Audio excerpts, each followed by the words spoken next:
Hello students, आइए start करते हैं आज के सेशन में। फंक्शन कौन सी कैटेगरी का हो सकता है।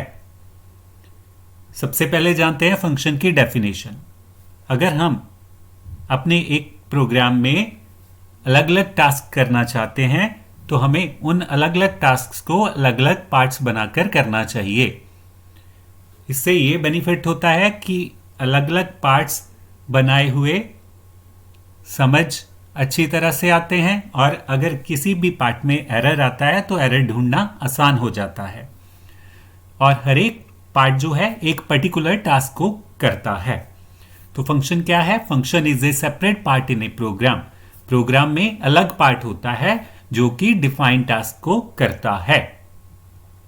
तो अब सीखते हैं कि कैसे फंक्शन क्रिएट करना है आर्ग्यूमेंट्स वाला।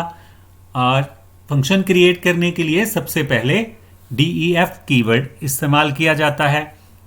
DEF कीवर्ड लिखने के बाद फंक्शन का नेम लिखना है। तो यहां हम फंक्शन का नेम सब्जेक्ट मार्क्स टोटल ले रहे हैं। इस फंक्शन से हम सब्जेक्ट्स के मार्क्स का टोटल करवाना चाहते हैं। तो ये फंक्शन टोटल कब करेगा? जब इस फंक्शन को सब्जेक्ट्स के मार्क्स मिलेंगे। तो हमें इसे सब्जेक्ट्स के मार्क्स प्रोवाइड करने होंगे ताकि ये सब्जेक्ट्स के मार्क्स का टोटल कर सके। तो सबसे पहले इंग्लिश के मार्क्स हम प्रोवाइड करते हैं, फिर हम हिंदी के मार्क्स प्रोवाइड करते हैं, फिर हम मैथ्स के मार्क्स प्रोवाइड करते हैं। और जितने भी आपने मार्क्स प्रोवाइड करने हैं सब्जेक्ट्स के वो कॉमा डाल के आप लिख सकते हो। और यहाँ पे इंग्लिश, हिंदी, मैथ्स ये क्या हैं? ये आर्ग्यूमेंट्स हैं फंक्शन के। इन आर्ग्यूमेंट्स को लेकर ये फंक्शन अपना टास्क परफॉर्म करेगा। तो क्या करना है? इस फंक्शन को टोटल करना है तीनों सब्जेक्ट्स का।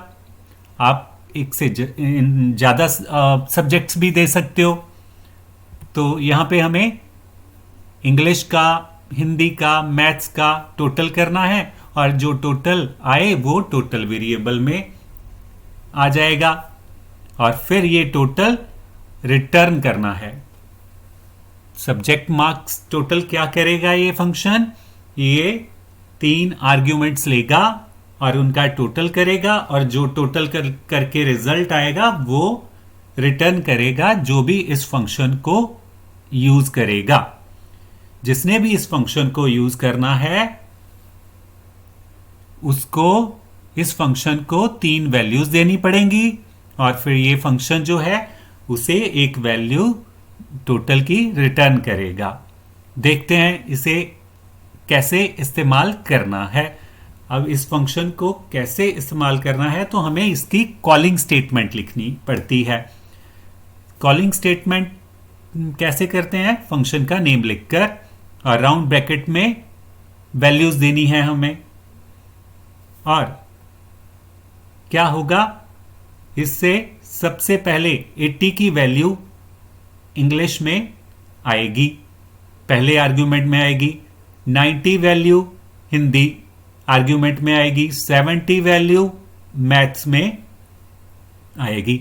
तो इस तरह से इस फंक्शन के पास 3 वैल्यूज पहुंच जाएंगी आर्ग्यूमेंट्स में और फिर ये तीनों वैल्यूज का सम करेगा और सम करके जो टोटल आएगा वो टोटल वेरिएबल में रख दिया जाएगा।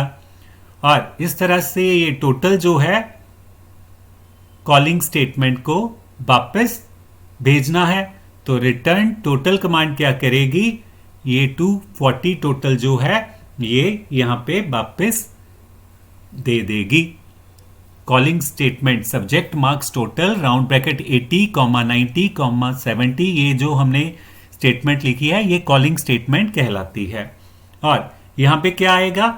फंक्शन 240 रिटर्न कर देगा और ये 240 वैल्यू फंक्शन को रखनी है किसी वेरिएबल के बीच में ताकि हम इस्तेमाल कर सकें इस टोटल को और प्रिंट कर सकें। तो ये 240 वैल्यू ANS वेरिएबल में आ जाएगी और फिर हम आंसर वेरिएबल को प्रिंट कर सकेंगे। तो यहाँ पे 240 वैल्यू जो है वो आंसर वेरिएबल में आ चुकी है और अब हम प्रिंट कर रहे हैं यहाँ पे आंसर को। 240 आंसर प्रिंट हो जाएगा। और इस तरह से जब भी आपने इस फंक्शन को इस्तेमाल तो आपको उतनी ही वैल्यूज देनी पड़ेंगी जितनी वैल्यूज हमें आर्ग्यूमेंट्स जितने हमने आर्ग्यूमेंट्स लिए हैं उतनी वैल्यूज आपको देनी पड़ेंगी। तो यहां पे क्या हो रहा है, taking and returning subject marks total name का जो फंक्शन है ये यहां पे क्या कर रहा है, ये यहां पे वैल्यूज टेकिंग कर रहा है, 3 वैल्यूज की टेकिंग कर रहा है। जब तक इस फंक्शन के पास 3 वैल्यूज नहीं आएंगी ये फंक्शन अपना टास्क पूरा नहीं करेगा। तो यहां पे टेकिंग भी हो रही है फंक्शन द्वारा और टोटल करके रिजल्ट वापस भी भेजा जा रहा है कॉलिंग स्टेटमेंट को। तो रिटर्निंग भी है, टेकिंग एंड रिटर्निंग। ये फंक्शन किस टाइप का है, टेकिंग और रिटर्निंग टाइप का। ये फंक्शन टास्क पूरा करने के लिए वैल्यूज को रिसीव भी करेगा और रिजल्ट प्रोसेस करके वापस भी भेजेगा। तो यहां पे टेकिंग वैल्यूज हो रही है और रिटर्निंग वैल्यू हो रही है। और एक फंक्शन एक टाइम पे एक ही वैल्यू रिटर्न करता है, एक से ज्यादा वैल्यूज रिटर्न नहीं की जा सकती एक फंक्शन द्वारा। तो ये फंक्शन कौन सी कैटेगरी का हुआ, ये function with arguments and returning value. ये वैल्यू भी रिटर्न कर रहा है और आर्ग्यूमेंट्स भी रिसीव कर रहा है, इसलिए इस कैटेगरी को function with arguments and returning category का कहा जाता है। आई होप कि आपको ये कैटेगरी फंक्शन की अच्छे से क्लियर हुई होगी। आज के सेशन में यहीं तक स्टॉप करते हैं, मिलेंगे नेक्स्ट सेशन में नेक्स्ट टॉपिक के साथ। Till then have a nice time, thank you and bye bye, and keep on watching our channel and please subscribe our channel.